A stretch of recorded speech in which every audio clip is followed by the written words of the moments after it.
சரி, இப்போ வந்து விஜய் வந்து 107 தொகுதியை பிடிச்சிருக்கிறாரு. இப்போ அவர் வந்து முதலமைச்சராக போகிறாரு. ஆமாம் ஆமாம். அதை பற்றி இப்போ நீ என்ன உனக்கு விரும்புகிற பிடிக்குதா? நம்ம ஒன்றும் கொடுக்க சொல்லக்கூடாது. ஆ நல்லா இருக்கணும் அவர். ஆ நீடிச்சு நல்லா இருக்கணும்டா அவர். ஆ மக்களுக்கு செஞ்சால் போதும். புரியல.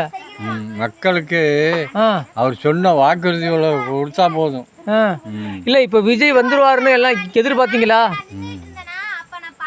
விஜய் வந்துருவாருன்னு எதிர்பார்த்தீங்களா இல்லையா? இல்லை இல்லை, ஆ அவருக்கு அவர் ஒரு திரை உலகத்தில் நடித்து நாளும் இந்த அளவுக்கு வந்தாங்க பாரு, அவனை பாராட்ட வேண்டியதுதான் அவர்.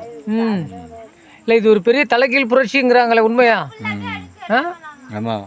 ஆ சரி, இருந்தாலும் விஜய் ஆதரிக்கிற என்ன 100 நாள் விஜய் ஆதரிச்சுக்கிறியா? அப்புறம் ஆதரிக்காமல் இன்னுமே என்ன ஆட்சியில் அவர் தானே உட்காரணும். இன்னுமே முதலமைச்சர் அவர் தானே உட்காரணும். சரி, இப்போ வந்து இப்போ அவர் பெரிய வெற்றிங்கிறாங்களே, மிகப்பெரிய அபார வெற்றி. அதாவது ஒரு கட்சியா நின்று கூட்டணி இல்லாமல் ஜெயிச்சது பெரிய வெற்றி. கூட்டணி இல்லாமல் ஜெயிச்சாருன்னா அவரை பெரிய பாராட்ட வேண்டியது இல்லை.